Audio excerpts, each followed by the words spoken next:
গল্প ছবি ইউটিউব চ্যানেলে আপনাদের স্বাগতম। ধারাবাহিকভাবে আমরা পড়ছিলাম আব্দুল্লাহ ইবনে মাহমুদের ইহুদি জাতির ইতিহাস।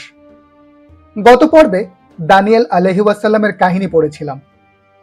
আজকের পর্ব নির্বাসন শেষে ইসরায়েলে প্রত্যাবর্তন। অডিও বুকটি ভালো লাগলে সাবস্ক্রাইব করবেন এবং বন্ধুদের সাথে শেয়ার করবেন। ধন্যবাদ। কথিত আছে জুদা রাজ্য থেকে ইহুদি বণিকেরা প্রাচীন খ্রিস্টপূর্ব 562 সালে ভারতবর্ষের কোচিতে এসেছিল। আর আরো ইহুদি আসে সেকেন্ড টেম্পল ধ্বংস হয়ে যাবার পর 70 খ্রিস্টাব্দে। এদেরকে বলা হতো কোচিন ইহুদি।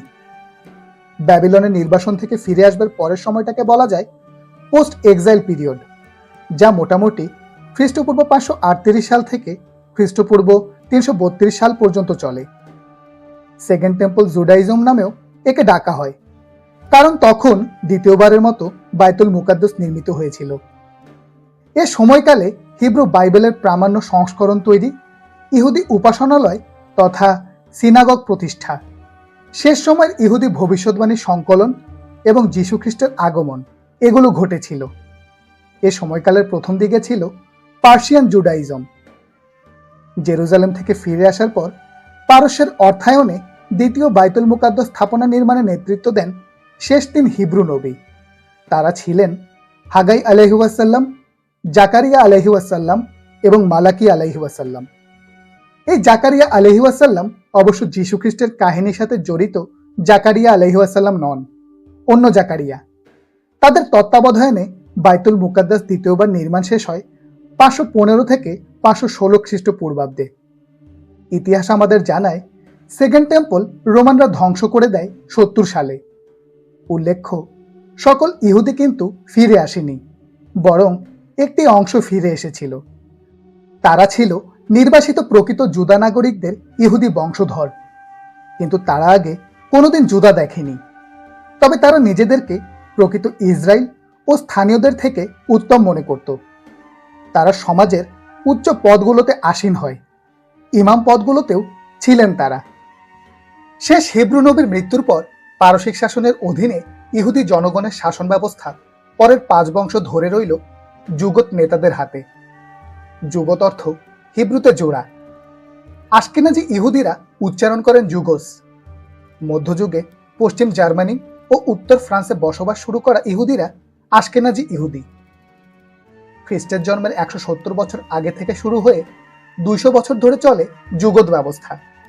এখানে 2 জন করে জ্ঞানী মানুষ শাসন করতেন। তাদের একজনকে বলা হতো নাসি, অর্থ প্রেসিডেন্ট, অন্যজন আব্বাইদ্দিন, অর্থ প্রধান বিচারক। এ যুগত শাসক 2 জন ইহুদিদের সুপ্রিম কোর্ট তথা সানহেড্রিনের তত্ত্বাবধায়ক ছিলেন। যাই হোক, পারসিক জুডাইজমের পরে এলো হেলেনিস্টিক জুডাইজম, অর্থাৎ গ্রিক প্রভাবিত ইহুদি ধর্ম, যা কিনা পুরো ইহুদি নয়, পুরো গ্রিকও নয়। পার্সিয়ান সময়কাল শেষ হয়ে যায় যখন ভূমধ্যসাগরের কুলজুড়ে জয়লাভ করলেন মহাবীর আলেকজান্ডার।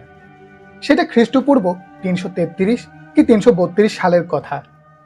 তার মৃত্যুর পর অবশ্য তার সাম্রাজ্য আগের মতো থাকেনি।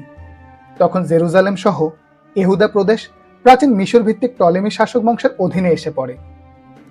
যে সকল ইহুদি ভূমধ্যসাগরের পূর্ব দিকে বসবাস করত, তারা এই হেলেনিস্টিক ইহুদিবাদের গোড়াপত্তন করে।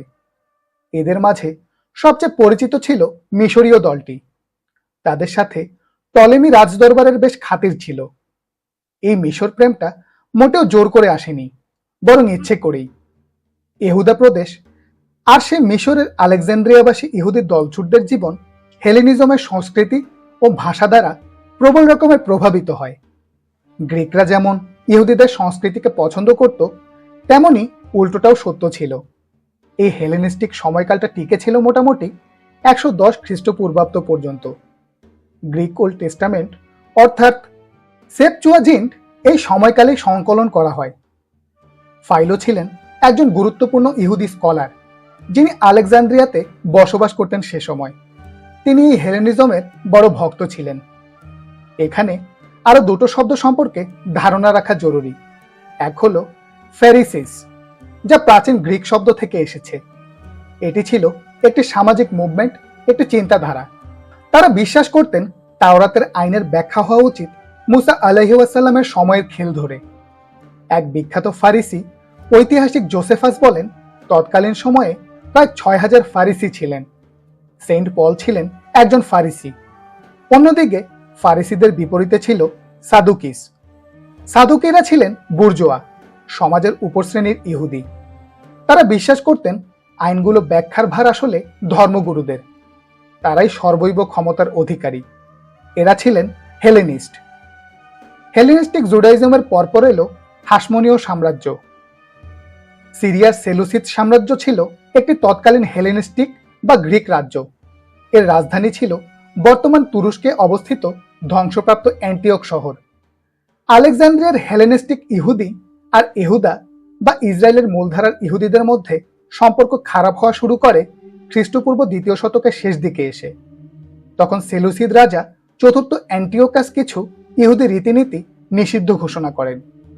ফলে ক্ষেপে যায় মূলধারার ইহুদিরা। তাদের একটি দল জুদা প্রদেশের শাসক হাসমনীয় পরিবারের নেতৃত্বে বিদ্রোহ শুরু করে। তাদের ম্যাকাবি বিদ্রোহী বলে। এই বিদ্রোহ ম্যাকাবীয় স্বাধীনতা আন্দোলন নামে পরিচিত। এই বিদ্রোহের ফলস্বরূপ সৃষ্টি হয় একটি স্বাধীন রাজ্য, যার নাম হয় হাসমনীয় সাম্রাজ্য। ১৬৫ খ্রিস্টপূর্বাব্দ থেকে ৬৩ খ্রিস্টপূর্বাব্দ পর্যন্ত টিকে থাকে হাসমনীয় সাম্রাজ্য।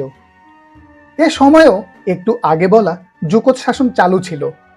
জেরুজালেমের আলেকজান্দ্রা ছিলেন একজন জনপ্রিয় হাসমনীয় শাসিকা। তার ২ পুত্রের মাঝে গৃহযুদ্ধের কারণে মিলিয়ে যায় হাসমনীয় সাম্রাজ্য। এ এলাকার জনগণ চাইতো না যে কোনো রাজা তাদের উপর রাজত্ব করুক, বরং ধর্মগুরুরাই করুক। তাই তারা রোমান কর্তৃপক্ষের কাছে আবেদন জানালো। এর ফলস্বরূপ Roman general Pompey the Great Judea দখল করে নেন। শুরু হলো জেরুজালেমে রোমান শাসন। পম্পেই যখন জুদিয়া অধিকার করে নেন, তখন খ্রিস্টের জন্ম হতে আরো ৬৩ বছর বাকি। তখন শুরু হওয়ার রোমান সাম্রাজ্য বিস্তার চলেছিল ১৫০ বছর ধরে। জুদিয়া তার একটি অংশ মাত্র।